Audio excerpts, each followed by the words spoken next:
ನಮ್ಮ ಜೀವನ ನಮಗೆ ಮಾಡ್ತಾ ಇದ್ವಿ. ನಾವು ಎಷ್ಟು ಕಷ್ಟ ಬಿದ್ದೀವಿ ಅಷ್ಟು ನಮಗೆ ಜೀವನ ನಡೀತಾ ಇತ್ತು. ಆದರೆ ಆವಾಗ ತುಂಬ ಕಷ್ಟ ಇತ್ತು. ಇವಾಗ ತುಂಬ ಕಷ್ಟ ಅಂತಲೂ ಹೇಳೋಕ್ಕಾಗಲ್ಲ, ತುಂಬ ಈಸಿಯಾಗಿ ಬರುತ್ತೋ ಅಂತಲೂ ಹೇಳೋಕ್ಕಾಗಲ್ಲ. ಒಂದು ದಿನ ನಾನು ಟೈಮ್ ವೇಸ್ಟ್ ಮಾಡಿದ್ರೆ ಆ ಒಂದು ದಿನ ನಾನು ಮ್ಯಾಚ್ ಮಾಡೋದಕ್ಕೆ 2 ದಿನ ಕೆಲಸ ಮಾಡಿದ್ರೇ ಅದು ಮ್ಯಾಚ್ ಆಗೋದು. ದೊಡ್ಡದಾಗೇನು ನಾವು ಮಾಡಿದ್ದೀವಿ ಅಂತಲೂ ಹೇಳೋಕ್ಕಾಗಲ್ಲ, ಆವಾಗ ಹೆಂಗಿದೀವೋ ಹಂಗೆ ಇದೀವಿ ಅಂತಲೂ ಹೇಳೋಕ್ಕಾಗಲ್ಲ. ಒಂಥರ ಜನರಲ್ ಅಷ್ಟೇ. ಕಲಿತಿರೋ ಪಾಠ ಅಂತಂದರೆ ನಮ್ಮದು ನಾವೇ ನೋಡ್ಕೊಬೇಕು, ಯಾರು ಬರಲ್ಲ. ಸುಮ್ಮನೆ ಕೂತಿದ್ರೆ 7 ಸಾವಿರ ಕೊಡ್ತಾರೆ, ಯಾರು ಕೊಡ್ತಾರೆ ದುಡ್ಡು? ಇನ್ನು ಮುಂದಕ್ಕೆ ನೋಡಬೇಕು ದೇವರೇನು ದಾರಿ ತೋರಿಸ್ತಾರಂತ. ಕಂಡು ಕಾಣದ ನಮ್ಮೂರು,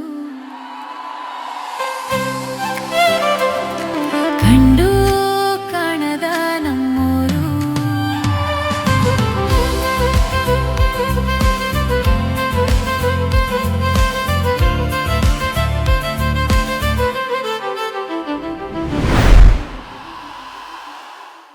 ಮುನ್ಸಾಮಿ ನಮ್ಮ ಹೆಸರು. ಊರು ಬಂದು ತಮಿಳ್ನಾಡು, ಧರ್ಮಪುರಿ ಡಿಸ್ಟ್ರಿಕ್. 85 ಬಂದು ಫಸ್ಟ್ ಕಲಬುರಗಿ ವ್ಯಾಪಾರ ಮಾಡ್ತಾಯಿದ್ವಿ. ಕ್ಲಾಸ್ ಮೇಲೆ ಬಸ್ಸಲ್ಲಿ ನಮ್ಮ ಹುಡುಗರೆಲ್ಲ ಇದರಲ್ಲಿ ಅವ್ರ ಜೊತೆ ಸೇರ್ಕೊಂಡು ಅಲ್ಲಿ ಕಲಬುರಗಿ ತಗೊಂಡ್ಬಂದು ಇಲ್ಲೆಲ್ಲ ಏರಿಯಾ ವ್ಯಾಪಾರ ಮಾಡ್ತಾಯಿದ್ರು. ಹಾಗೆ ವ್ಯಾಪಾರ ಮಾಡ್ತಾಯಿದ್ದು. ಸ್ವಲ್ಪ ದಿವಸ ಆದಮೇಲೆ ಊರಿಗೆ ಹೋಗೋದು ಬರೋದು ಹಂಗೆ ಇದ್ಬಿಟ್ಟು ಆಮೇಲೆ ಇವು ಗುಜರಿ ವ್ಯಾಪಾರಕ್ಕೆ ಬಂದೆ. ಗುಜರಿ ವ್ಯಾಪಾರ ಸೈಕಲ್ ತಗೊಂಡು ಬೀದಿ ಮೇಲೆ ಓಡಾಡ್ಕೊಂಡು ಮಾಡ್ತಾಯಿದ್ದೆ. ಅದು ಮಾಡ್ಕೊಂಬಿಟ್ಟು ಮತ್ತೆ ಇವು ಅಂಗಡಿ ಮಾಡ್ಕೊಂಡು ಇವಾಗ ಒಂದು 15 ವರ್ಷ ಆಯಿತು. ಬಂದಮೇಲೆ ಏನೋ ಜೀವನ ಮಾಡ್ಕೊಂಡು ಹೋಗ್ತಾ ಇದ್ದೆ. ಅಲ್ಲಿ ಏನೋ ಕೆಲಸ ಇಲ್ಲ, ಜೀವನ ಮಾಡೋಕ್ಕೆ ಏನು ಹೊಟ್ಟೆಗೆ ತಿಂಡಿ ಇಲ್ಲ, ಅದಿಲ್ಲ, ಏನಿಲ್ಲ. ಈಗ ಹೋದರೆ ಸಿಟಿ ಕಡೆ ಹೋದರೆ ಏನಾದ್ರು ಒಂದು ಕೆಲಸ ಮಾಡ್ಕೊಂಡು ನಮ್ಮೂರೆಲ್ಲ ಬಂದಿದ್ರಲ್ಲ ಅವ್ರ ಜೊತೆ ಸೇರ್ಕೊಂಡು ಏನಾದ್ರು ಒಂದು ಮಾಡಿ ಕಲಕಲೇನೆ ಅಂತ ಮತ್ತೆ ಬೆಳೆಸ್ತಾರೆ. ನಮ್ಮದು ಧರ್ಮಪುರಿ ಪಕ್ಕ ತಮಿಳ್ನಾಡೆ. ಬೊಗನಕಲ್ ಪ್ಯಾಲೇಸ್ ಪಕ್ಕ. ಬೊಗನಕಲ್ಲಿಗೆ ನಮ್ಮೂರಿಗೆ ಒಂದು 5 ಕಿಲೋಮೀಟರ್.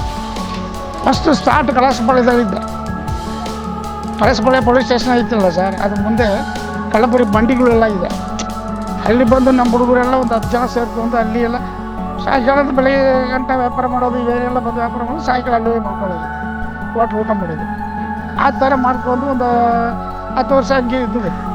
ಹೋಗೋದು, ಊರಿಗೆ ಹೋಗೋದು ಬರೋದು, ಇಲ್ಲೇ 10 ದಿವಸ ಇಲ್ಲೇ 10 ದಿವಸ ಇರೋದು, ಹಂಗೆ ಮಾಡ್ಕೊಂಡಿದ್ವಿ. ಮತ್ತು ತಿರುಗಿ ಇಲ್ಲಿ ಬಂದು ಇವು ಅಂಗಡಿ ಮಾಡ್ತಾಯಿದ್ವಿ. ಆವಾಗ ಏನು ಒಂದು ದಿವಸ 15 ರೂಪಾಯಿ 20 ರೂಪಾಯಿ ಸಂಪಾದನೆ ಮಾಡಿದ್ರೆ ದೊಡ್ಡ ದುಡ್ಡು ಆವತ್ತು. ಆ ಥರ ಇತ್ತು. ಮತ್ತು ಇವಾಗ ಇಲ್ಲಿ ಕೆಲಸ ಮಾಡಿದ್ಮೇಲೆ ಏನೋ ನಮ್ಮ ಕೂಲಿ ಚೆನ್ನಾಗಿ ಬಂದು 85 ಬಂದುಬಿಟ್ಟೆ ಸರ್ ಬೆಂಗಳೂರು. 85 ಬಂದು ಒಂದು 15 ವರ್ಷ ಕಲಬುರಗಿ ವ್ಯಾಪಾರ ಮಾಡ್ತಾಯಿದ್ದೆ. ಅಲ್ಲೇ ಕಲಾಸಪಾಳ್ಯದಲ್ಲೇ ತೊಗೊತಾಯಿದ್ದೆ. ಅಲ್ಲಿ ತೊಗೊಂಡು ನಡ್ಕೊಂಡು ಅಲ್ಲಿ ಬಂದು ಬೇರೆ ಎಲ್ಲ ಮಾಡ್ತಾಯಿದ್ದೆ. ಸಾಯಂಕಾಲ ಇಲ್ಲಿದ್ದು ಮಾರ್ಕೆಟ್ ಹೋಗೋದು, ಅಲ್ಲಿ ಊಟ ಮಾಡೋದು, ಹೋಟ್ಲು ಅಲ್ಲೇ ಮಲ್ಕೊಳ್ಳೋದು, ಮತ್ತು ತಿರುಗಿ ಬಂದು ಇಲ್ಲೆಲ್ಲ ಸುತ್ತ ವ್ಯಾಪಾರ ಮಾಡಿ ಹೋಗೋದು. ಆ ಥರ ಇದ್ದು ಒಂದು 10-15 ವರ್ಷ. ಆಮೇಲೆ ಈ ವ್ಯಾಪಾರಕ್ಕೆ ಬಂದೆ. ಈ ವ್ಯಾಪಾರ ಬಂದು ಇವಾಗ ಒಂದು 10 ವರ್ಷ ಆಯಿತು ಈ ವ್ಯಾಪಾರ ಮಾಡಿ. ಯಾವಾಗ ಸರ್? ಅದೇ ಸರ್, ಹಳ್ಳಿ ಈ ಥರ ಒಂದು ಅಂಗಡಿ ಇತ್ತು. ಎಲ್ಲ ಒಂದು 10 ಜನ ಹಳ್ಳಿ ಮಲ್ಕೊಳ್ಳೋದು. ಇವಾಗ ನೀವು ಓನರು, ನೀವು ನಮಗೆಲ್ಲ ಪುರಿ ಕೊಡೋರು. ಇವಾಗ ನೀವು ನಮಗೆ ಮಲ್ಕೊಳ್ಳೋಕೆ ಮಾಡೋಕ್ಕೆ ಜಾಗ ಕೊಡ್ತಾಯಿದ್ರಿ. ನಾವು ಹೋಟ್ಲ್ ಊಟ ಮಾಡೋದು ಬರೋದು, ಸಾಯಂಕಾಲ ನಿಮ್ಮ ಜೊತೆಲಿ ಇಲ್ಲಿ ಮಲ್ಕೊಳ್ಳೋದು. ಆ ಥರ ಇದ್ದು ಹೋಗೋದು ಬರೋದಾಗಿದ್ದು.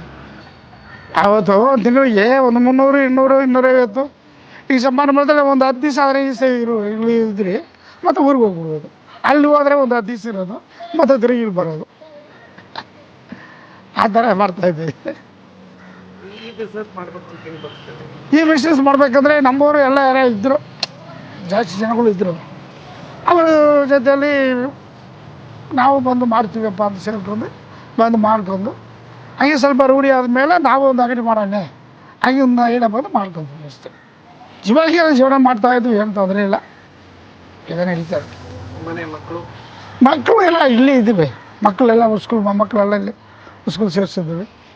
ಬಾಡಿಗೆ ಮನೆ ಏನೋ ಸ್ವಂತಕ್ಕಿಂತ ಏನು ಮಾಡಿಲ್ಲ, ಏನೋ ಜೀವನ ನಡೀತಾ ಇದೆ ಅಷ್ಟೇ.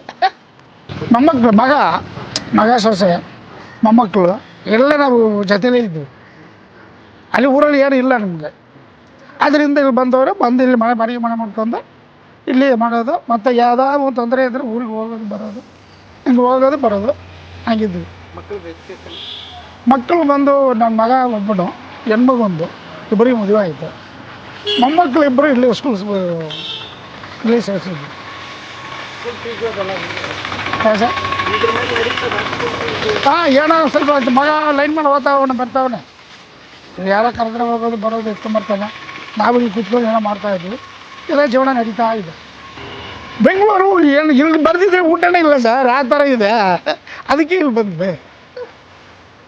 ಅಲ್ಲಿದ್ದಾಗ ಊರಲ್ಲಿ ಕಷ್ಟ, ತಿಂಡಿ ಊಟ ಮಾಡೋದು ಏನು ಇಲ್ವಲ್ಲ, ಆ ಥರ ಕಷ್ಟ ಇತ್ತು. ಅದೇ ನಮ್ಮವರೆಲ್ಲ ಬರ್ತಾಯಿದ್ರು ಹೋಗ್ತಾಯಿದ್ರಲ್ಲ, ಅವ್ರ ಜೊತೆ ಸೇರ್ಕೊಂಡು ನಾವಲ್ಲಿ ಹೋಗೋಣ, ಬೆಂಗಳೂರಿಗೆ ಹೋದರೆ ಏನೋ ಸಂಪಾದನೆ ಮಾಡ್ಬೋದು ಒಂದು ಐಡಿಯಾ ಬಂದ್ವಿ. ಇಲ್ಲ ಇಲ್ಲಿ ಬಂದು ನಾವು ಬಂದಾಗಿದ್ದು ಏನೋ ಆ ಥರ ಸಂಬಳ ಕಮ್ಮಿ ಅದು ಇದು ಏನೂ ಇಲ್ಲ. ನಮ್ಮ ಜೀವನ ನಮಗೆ ಮಾಡ್ತಾಯಿದ್ವಿ. ನಾವು ಎಷ್ಟು ಕಸ ಬಿದ್ದೀವಿ ಅಷ್ಟು ನಮಗೆ ಜೀವನ ನಡೀತಾ ಇದ್ವಿ. ಸುಮ್ಮನೆ ಕೂತಿದ್ರೆ ಏನು ಸಾಕು ಕೊಡ್ತಾರೆ, ಯಾರು ಕೊಡ್ತಾರೆ ದುಡ್ಡು? ನಮ್ಮ ಅಪ್ಪ ಅವ್ರ ಹೆಸರು ಮುನುಸ್ವಾಮಿ. ನಮ್ಮೂರು ಧರ್ಮಪುರ ಡಿಸ್ಟಿಕ್ಕು, ಕನ್ನಡ ತಾಲೂಕು. ನಮ್ಮ ಏಜು 36 ವರ್ಷ. ಇವಾಗ 12 ವರ್ಷ ನಾನು ಬೆಂಗಳೂರಿಗೆ ಬರಬೇಕಾರೆ ತಮಿಳ್ನಾಡಿಂದ 7th ಓದಿದ್ದೀನಿ ಅಷ್ಟೇ. ಅಲ್ಲೇ ಗೌರ್ಮೆಂಟ್ ಸ್ಕೂಲಲ್ಲಿ ಅಲ್ಲಿ ಓದಿದ್ದು ತಮಿಳ್ನಾಡಲ್ಲಿ. ಇಲ್ಲಿ ಬಂದು 24-25 ವರ್ಷ ಆಯಿತು. ಬರೀ ಫಸ್ಟು ಹಳೆ ಪೇಪರ್ ಅಂತ ಎಲ್ಲ ಬೀದಿ ತಿರ್ಕೊಂಡು ವ್ಯಾಪಾರ ಮಾಡ್ಕೊಂಡಿದ್ವಿ. ಇವಾಗ ಇಲ್ಲಿ ಬಂದು 16 ವರ್ಷ ಆಯಿತು. RPC ಬಂದು ಬೆಂಗಳೂರು ಬಂದು 25 ವರ್ಷ ಆಯಿತು. ಇಲ್ಲಿ ಬಂದು 16 ವರ್ಷ ಆಯಿತು. ಅಂದರೆ ದೊಡ್ಡದಾಗಿ ತುಂಬ ದುಡ್ಡು ಸಂಪಾದನೆ ಮಾಡೋಷ್ಟು ಇಲ್ಲ, ಅದಕ್ಕಿಂತ ತುಂಬ ಇಲ್ಲ ಅಂತಲೂ ಇಲ್ಲ. ಏನೋ ಒಬ್ಬರ ಹತ್ರ ಒಂದು ಕೆಲಸಕ್ಕೆ ಹೋದರೆ ಮಿನಿಮಮ್ ಒಂದು 700-800 ರೂಪಾಯಿ ಬರ್ಬೋದು. ಅದರಲ್ಲಿ ಒಂದು 100 ರೂಪಾಯಿ 150 ರೂಪಾಯಿ ಇನ್ನೂ ಹೆಚ್ಚಿಗೆ ಸಂಪಾದನೆ ಮಾಡ್ಬೋದು, ಅಷ್ಟೇ ಮಿನಿಮಮ್ ಅಂತಂದರೆ. ಇವತ್ತು ನಾನು, ನಮ್ಮ ಅಪ್ಪ, ನಮ್ಮಮ್ಮ ಎಲ್ಲ 4 ಜನ ಜಾಯಿಂಟ್ ಫ್ಯಾಮಿಲಿ ನಮ್ಮದು. ನಮಗೆ 2 ಮಕ್ಕಳು. ಇಲ್ಲಿ ಇವಾಗ ಇದು 3rd ಸ್ಟ್ಯಾಂಡರ್ಡ್ ಓದ್ತಾವನೆ ನಮ್ಮ ಮಗ. ಇನ್ನು ಮಗಳು ಅಂಗನವಾಡಿಗೆ ಹೋಗ್ತಾವೆ. ಇನ್ನು ಬರೋದು ವರ್ಷಕ್ಕೆ SC ಸೇರಿಸ್ಬೇಕು. ಇವಾಗ ನಮ್ಮ ಫ್ಯಾಮಿಲಿಗೆ ಮೇಂಟೆನ್ಸ್ ಆಗೋದಂತಂದರೆ ಸಂಪಾದನೆ ಒಂದು 25,000. ನಮ್ಮದು ಊಟ ತಿಂಡಿ ಬಾಡಿಗೆ ಎಲ್ಲ ಬಿಟ್ಟು ನಾವು ಸಂಪಾದನೆ ಮಾಡೋದು ನಮ್ಮ ಫ್ಯಾಮಿಲಿಗೆ ಅಂತಂದರೆ ಒಂದು 25,000. ಆದರೆ ಆವಾಗ ತುಂಬ ಕಷ್ಟ ಇತ್ತು. ಇವಾಗ ತುಂಬ ಕಷ್ಟ ಅಂತಲೂ ಹೇಳೋಕ್ಕಾಗಲ್ಲ, ತುಂಬ ಈಸಿಯಾಗಿ ಬರುತ್ತೆ ಅಂತಲೂ ಹೇಳೋಕ್ಕಾಗಲ್ಲ. ಒಂದು ಮಿನಿಮಮ್ ಮ್ಯಾಕ್ಸಿಮಮ್ ಅಂದರೆ ಇವಾಗ ಯೂಸಲಾಗಿ ನೀವು ನೋಡ್ತಿರಂಗೆ ಹೆಂಗಿದೆಯೋ ಅಷ್ಟೇ ನಮ್ಗೆ ಬರೋದು ಮಂತ್ಲಿ ಅಂತಂದರೆ ಒಂದು 20,000-25,000. 20ರಿಂದ 30 ಒಳಗೆ, 20, 25, 30. ಒಂದು ತಿಂಗಳು ಸ್ವಲ್ಪ ಹೆಚ್ಚಿಗೆ ವ್ಯಾಪಾರದಾಗ 30 ಮೇಲೆ ದಾಟಲ್ಲ. ಒಂದು 20 ಕಮ್ಮಿನೂ ಆಗಲ್ಲ. ಅದು 4 ಜನ ಇಟ್ಕೊಂಡ್ರೆ ಇವಾಗ ನಮ್ಮ ಅಪ್ಪ ನಮಗೆ ಏಜ್ ಆಗಿದೆ, ಬೇರೆ ಎಲ್ಲೂ ಅವ್ರ ಕೆಲಸಕ್ಕೆ ಇಟ್ಕೊಳ್ಳಲ್ಲ. ಇವಾಗ ನಾವು ಒಬ್ಬರೇ ಹೋದರೆ ಇವಾಗ ನಮ್ಮ ಮನೆಯವರು ನಮ್ಮ ಮಕ್ಕಳು ನೋಡ್ಕೊಂಡು ಅವರು ಎಲ್ಲೂ ಕೆಲಸಕ್ಕೆ ಹೋಗೋಕ್ಕಾಗಲ್ಲ. ನಾನು ಒಬ್ಬ ಹೋಗಬೇಕು. ನಾನು ಒಬ್ಬ ಹೋದಾಗ ಒಂದು 700 ರೂಪಾಯಿ ಸಂಪಾದನೆ ಆಗ್ಬಿಡುತ್ತೆ ಒಂದು ತಿಂಗಳಿಗೆ. ಒಂದು 15-20,000 ಬರುತ್ತೆ. ಇವಾಗ 20,000 ಬಂದರೆ ಇವಾಗ ಮನೆ ತಿಂಡಿ ಊಟ ಬಾಡಿಗೆ ಎಲ್ಲ ಅದರಲ್ಲೇ ಲೆಸ್ ಆಗಬೇಕು. ಇವಾಗ ಇದೆಲ್ಲ ಮೇಂಟೈನ್ ಲೆಸ್ ಆಗಿ ನಾನು ತಿಂಗಳಿಗೆ ಎಷ್ಟು ಸಂಪಾದನೆ ಮಾಡ್ತಿದ್ದೀನಿ. ಅದು ಜಾಸ್ತಿನೋ ಕಮ್ಮಿನೋ ಗೊತ್ತಿಲ್ಲ. ಆವತ್ತಿಂದ ಇದರಲ್ಲೇ ಬರೀ ಹಿಂಗೆ ಮೇಂಟೈನ್ ಮಾಡ್ತಾಯಿದ್ದೀನಿ. ಇನ್ನು ಮುಂದಕ್ಕೆ ನೋಡಬೇಕು ದೇವರೇನು ದಾರಿ ತೋರಿಸ್ತಾರಂತ. ಬೆಂಗಳೂರು ಲೈಫ್ ಬಗ್ಗೆ ಒಂಥರ ಊರಲ್ಲಿದ್ದಾಗ ಒಂಥರ ಖುಷಿಯಾಗಿತ್ತು. ಬೆಂಗಳೂರಿಗೆ ಹೋದರೆ ಹಿಂಗಿರೋಣ ಒಂಥರ ಬೆಂಗಳೂರು ಕಡೆಯಿಂದ ಬರೋರು ಒಳ್ಳೆ ಬಟ್ಟೆ ಡ್ರೆಸ್ಸು ಅದು ಇದು ಫೋನ್ಗಳು ಅದು ಇದೆಲ್ಲ ತಗೊಂಡ್ಬರ್ಬೇಕಾರೆ ನಾವು ಹಿಂಗೆಲ್ಲ ಮಾಡೋಣ, ನಾವು ಹಿಂಗಿರೋಣ ಅಂದ್ಕೊಂಡು ಇದು ಮಾಡಿದ್ವಿ.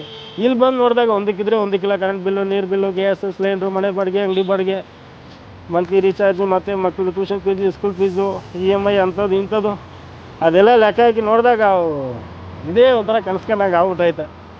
ಇದನ್ನು ಮೇಂಟೈನ್ ಮಾಡ್ಕೊಂಬರೋದೇ ತುಂಬ ದೊಡ್ಡದು ಅಂತ ಲೆಕ್ಕಾಚಾರ ಬಂದ್ಬಿಟ್ಟೈತೆ. ಇದು ತುಂಬ ದೊಡ್ಡದಾಗೇನು ನಾವು ಮಾಡಿದ್ದೀವಿ ಅಂತಲೂ ಹೇಳೋಕ್ಕಾಗಲ್ಲ, ಆವಾಗ ಹೆಂಗಿದ್ದೀವಿ ಹಂಗೆ ಇದೀವಿ ಅಂತಲೂ ಹೇಳೋಕ್ಕಾಗಲ್ಲ. ಒಂಥರ ಜನರಲ್ ಅಷ್ಟೇ. ಜಾಸ್ತಿ ತುಂಬ ಸಂಪಾದನೆ ಮಾಡಿದ್ರು ಅಂತಲೂ ಸ್ವಂತ ಮನೆ ಅಂಥದ್ದು ಇಂಥದ್ದು ಏನೂ ಇಲ್ಲ. ತುಂಬ ಅವತ್ತಿಗಿಂತ ಕಮ್ಮಿನೇ ಇದೆ, ಹಂಗೆ ಇದೀವಿ ಅಂತಲೂ ಹೇಳೋಕ್ಕಾಗಲ್ಲ. ಒಂಥರ ಮಧ್ಯ central life, middle class family ಇಷ್ಟೇ ಇದೀವಿ ಇಲ್ಲ ಅಷ್ಟೇ. ಇಲ್ಲ ಆ ಥರದ ಅಂದರೆ ಒಂಥರ ಮ್ಯಾಕ್ಸಿಮಮ್ ನಮಗೆ ನೋಡಿದ್ರೆ ಗೊತ್ತಾಗುತ್ತೆ, 90% ಗೊತ್ತಾಗುತ್ತೆ. ಇವರು ಎಲ್ಲಿನ ಕಡೆಯವರು, ಇಲ್ಲಿ ಅಕ್ಕಪಕ್ಕದಲ್ಲೇ ಆದರೆ ನಾವೆಲ್ಲ ಇಷ್ಟು ವರ್ಷದಿಂದ ನೋಡಿದ್ದೀವಿ. ಅವ್ರ ಕೈ ಕಾಲು ಮತ್ತು ಬಟ್ಟೆಗಳು, ಅವ್ರು ಏನು ಡ್ರೆಸ್ ಹಾಕೊಂಡಿರ್ತಾರೆ. ಒಂಥರ ಸಿಮೆಂಟ್ ಕೆಲಸ ಮಾಡಿದರೆ ಗಾರೆ ಕೆಲಸ ಸಿಮೆಂಟ್ ಆಗಿರುತ್ತೆ, ಪೇಂಟ್ ಕೆಲಸ ಮಾಡಿದಾಗ ಪೇಂಟ್ ಆಗಿರುತ್ತೆ. ಮ್ಯಾಕ್ಸಿಮಮ್ 99% ನೋಡ್ಕೊಂಡೇ ತಗೊಳ್ಳೋದು. ತಪ್ಪಿ ಯಾವ್ದಾದ್ರು 1-2 ಹಾಕೊಂಬಂದಾಗ ಇವ್ರು ಅಲ್ಲಿ ಕದ್ಕೊಂಬಂದಿರ್ತಾರೆ, ಇವ್ರು ಕದ್ಕೊಂಬಂದಿರ್ತಾರೆ, ಬನ್ನಿ ಹಂಗೆ ಹಿಂಗೆ ಅಂತ ಇದು ಮಾಡ್ತಾ ಇರ್ತಾರೆ. ಅವಾಗ ಬಂದಾಗ ಅದನ್ನ ಐಟಮ್ನ ವಾಪಸ್ ಕೊಡ್ತಿರ್ತೀವಿ. ಅಂಥದ್ದು ಇವಾಗ ನಾವು ತೊಗೊಳ್ಳೋದು ಇಲ್ಲ, ಬರೋದು ಇಲ್ಲ. ಅದು ಯಾವಾಗೋ ರೇರ್, ಯಾವತ್ತೋ 1-2 ಆ ಥರ ಆಗಿರುತ್ತೆ ಅಷ್ಟೇ. ಅದು ಏನಾಗುತ್ತೆ, ಕಂಪ್ಲೇಂಟ್ ಕೊಡ್ತಾರೆ, ಅದು ಇದು ಮಾಡಿದಾಗ ಮತ್ತು ಅದೇನು ನಾವು ಹೊಸದಾಗಿ ಇದು ಮಾಡ್ಕೊಡ್ಬೇಕಾಗುತ್ತೆ, ತಗೊಂಡು ಅವ್ರಿಗೆ ಪರ್ಚೇಸ್ ಮಾಡ್ಕೊಡ್ಬೇಕಾಗುತ್ತೆ.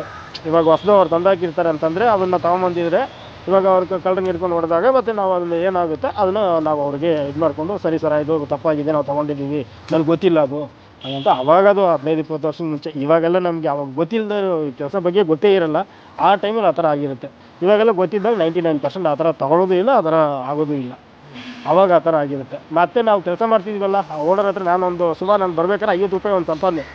12 ವರ್ಷದ ಮುಂಚೆ ಸ್ಟಾರ್ಟಿಂಗ್ ನಾನು ಬೆಂಗಳೂರು ಬಂದಾಗ ಒಂದು 4-5 ವರ್ಷ ಇದೇ ಅಂಗಡಿಲಿ ಕೆಲಸ ಮಾಡ್ತಿದ್ದೆ. ಈ ಥರ ಅಂಗಡಿಯವ್ರು ಇಟ್ಟಿದ್ರು ಅವ್ರ ಹತ್ರ. ಆವಾಗಿಂದನೂ ನಮಗೆ ನೋಡಿ ಒಂದು ಸ್ವಲ್ಪ ಐಡಿಯಾ ಬಂದಿರುತ್ತಲ್ವ. ಆವಾಗ ನಮ್ಮ ಓನರವರೆಲ್ಲ ಸ್ವಲ್ಪ ತಗೊಂಡು ಟೇಷನ್ ಹೋಗೋದು, ಅವ್ರಿಗೆ 5,000 ಕೊಡೋದು. ಮತ್ತು ಇಲ್ಲ ಅಂತಂದರೆ ಅವರು ತಗೊಂಬಂದು ಹಾಕಿರ್ತಾರೆ ನೋಡಿ, ಆ ಮನೆಯವ್ರ ಹತ್ರ ಮಾತಾಡ್ಕೊಡೋದು. ಅವ್ರ ಹತ್ರ ಇಲ್ಲಿ ಕೊಡಬೇಕಾಗುತ್ತೆ, ಇಲ್ಲೇ ದುಡ್ಡನ್ನ ಪೊಲೀಸವ್ರು ಕೊಡಬೇಕಾಗುತ್ತೆ. ಅದೆಲ್ಲ ಇದು ಮಾಡ್ಕೊಂಡು ನೋಡಿರ್ತಾರಲ್ವ, ಅದನ್ನೆಲ್ಲ ನೋಡ್ಕೊಂಡು ಅದೇ ಥರ ನಾವು ಮಾಡಿರ್ತೀವಿ ಅಷ್ಟೇ. ಒಂದ್ಸರಿ ಎರಡ್ಸಲ ಅವಾಗ. ಮತ್ತು ಇವಾಗೆಲ್ಲ ಆ ಥರದ್ದು ಇಲ್ಲ.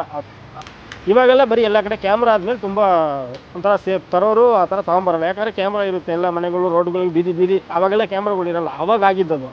ಇವಾಗೆಲ್ಲ ರೋಡ್ ಮನೆ ಕ್ಯಾಮ್ರಾ ಇರೋದ್ರಿಂದ ಇವಾಗ ಆ ತೊಂದರೆಗಳು ಇರೋಲ್ಲ. ಕಲ್ತ್ಕೊಂಬಂದಿರೋರು ಅವರೇ ಸಿಕ್ಕಾಕೊಳ್ತಾರೆ. ನಮ್ಮ ಅಂಗಡಿ ಬರೋಷ್ಟು ಅವರೇ ಸಿಕ್ಕೊಂಡು ಹೊಡಿತಾರೆ, ಅವರೇ ತೊಗೊಂಡ್ಬಿಡ್ತಾರೆ. ನಮ್ಮಷ್ಟು ಬರೋ ಇದು ಇಲ್ಲ, ಅಲ್ಲಿಗೆ ಮೈನಸ್ ಆಗ್ಬಿಡುತ್ತೆ. ಅವರೇ ತಗೊಂಡು ಅವರೇ ಮಾತಾಡ್ಕೊಳ್ತಾರೆ. ಇಲ್ಲಿ ಅಂಗಡಿ ಹತ್ರ ಬಂದು ಹಾಕಿದ ಮೇಲೆ ನಾವು ಅದು ಎಂಟ್ರಿ ಹೋಗ್ಬಿಡ್ತೀವಿ. ಇಲ್ಲಿ ಬರೋದಕ್ಕಿಂತ ಮುಂಚೆನೇ ರೋಡಲ್ಲಿ ಆದರೆ ಅದು ನಮಗೇನು ಲೆಕ್ಕ ಇಲ್ಲವಲ್ಲ, ನಮಗದಕ್ಕೆ ಏನು ಸಂಬಂಧ ಇರುತ್ತೆ. ಆ ಥರ ಇಲ್ಲಿಗೇನು ಬರೋಲ್ಲ ಇವಾಗೆಲ್ಲ ಜಾಸ್ತಿ. ಈ ಕ್ಯಾಮ್ರಾ ಮನೆ ಬೀದಿಗೆ ಕ್ಯಾಮ್ರಾ ಬಂದಾಗಿಂದ ಅದು ಒಂಥರ ಸೇಫ್ ನಮಗೆ ಹೇಳ್ಬೇಕಾರೆ. ಆ ಥರದ್ದೆಲ್ಲ ಜಾಸ್ತಿ ತೊಂದರೆಗಳು ಇರೋಲ್ಲ ಈಗ. ಬೆಂಗಳೂರಲ್ಲಿ ಕಳ್ಸಿಕೊಟ್ಟಿದ್ದಂದರೆ ಒಂದು ದಿನ ವೇಸ್ಟ್ ಮಾಡಿದ್ರೆ, ಒಂದು ದಿನ ವೇಸ್ಟ್ ಮಾಡಿದಿನ 3 ದಿನ ಕೆಲಸ ಮಾಡಿ 2 ದಿನ ಕೆಲಸ ಮಾಡಿದ್ರೇ ಅದು ಆವ್ರೇಜ್ ಆಗೋದು. ನನಗೆ ಗೊತ್ತಿರೋ ಪಾಠ ಅಂತಂದರೆ ಅದೇ. ಒಂದು ದಿನ ಒಂಥರ ಟೈಮ್ ಪಾಸ್ ಮಾಡಿಕೊಂಡು ಎಲ್ಲ ಹುಡುಗರ ಜೊತೆ ಸೇರ್ಕೊಂಡು ಫಿಲ್ಮ್ಗೆ ಅಲ್ಲಿ ಇಲ್ಲಿ ಸುಮ್ಮನೆ ನಾವು ಮಾಡೋ ಕೆಲಸ ಬಿಟ್ಟು ರೆಸ್ಟ್ ತೊಗೊಂಡು ಒಂದು ದಿನ ಕೂತಿದ್ರೆ, ಆ ಒಂದು ದಿನ ನಾವು ಅಂಗಡಿ ಬಾಡಿಗೆನೂ ಕಟ್ಟಬೇಕು, ಮನೆ ಬಾಡಿಗೆನೂ ಕಟ್ಟಬೇಕು, ಮತ್ತು ನಮ್ಮ ತಲೆ ಮೇಲೆ ಏರ್ತಾನೆ ಇರ್ತದೆ. School fees, tuition fees, current bill, ನೀರು ಬಿಲ್ಲು, ಮನೆ ಬಾಡಿಗೆ, ಅಂಗಡಿ ಬಾಡಿಗೆ, ಇಂಥದ್ದೆಲ್ಲ ಪ್ರತಿಯೊಂದು ಒಂದು ತಿಂಗಳಿಗೆ 20,000 ಬರುತ್ತೆ. ಇದೆಲ್ಲ ಬಾಡಿಗೆನೇ. ಮತ್ತು ಫ್ಯಾಮಿಲಿ ಸೇರಿ 30-35 ಸಾವಿರ ಈ ಬಾಡಿಗೆ, ದುಡ್ಡು, ಊಟ ಇದೆಲ್ಲ ಒಂದು ದಿನಕ್ಕೆ 1,000 ರೂಪಾಯಿ ಆಗುತ್ತೆ. ಒಂದು ದಿನ ನಾನು ವೇಸ್ಟ್ ಮಾಡಿದಾಗ ಆ 1,000 ರೂಪಾಯಿ ವೇಸ್ಟ್ ಆದಂಗೆ ನನಗೆ ಲೆಕ್ಕಕ್ಕೆ. ಆ 1,000 ರೂಪಾಯಿ ವೇಸ್ಟ್ ಆದಾಗ ಮತ್ತೆ ಅದು 2 ದಿನ ಮೇಂಟೈನ್ ಆಗಬೇಕು. 2 ದಿನ ಸೇರಿದ್ರೇ ಅದು ಲೆವೆಲ್ ಆಗುತ್ತೆ.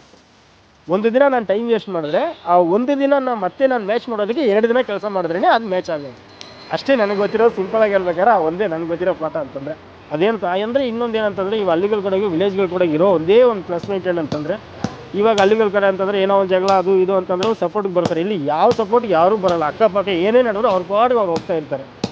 ನಾವು ಕೆಳಗಡೆ ಬಿದ್ದು ಆಕ್ಸಿಡೆಂಟ್ ಆಗಲಿ, ಯಾರು ಹೊಡೆಯೋಕ್ಕೆ ಬರ್ರಿ, ಯಾವ ಸಪೋರ್ಟ್ಗೆ ಯಾರೂ ಬರೋಲ್ಲ. ಅದು ಒಂದೇ ನನಗೆ ಈ ಬೆಂಗಳೂರಲ್ಲಿ ಕಲಿತಿರೋ ಪಾಠ ಅಂತಂದರೆ, ನಮ್ಮದು ನಾವೇ ನೋಡ್ಕೊಬೇಕು, ಯಾರೂ ಬರೋಲ್ಲ.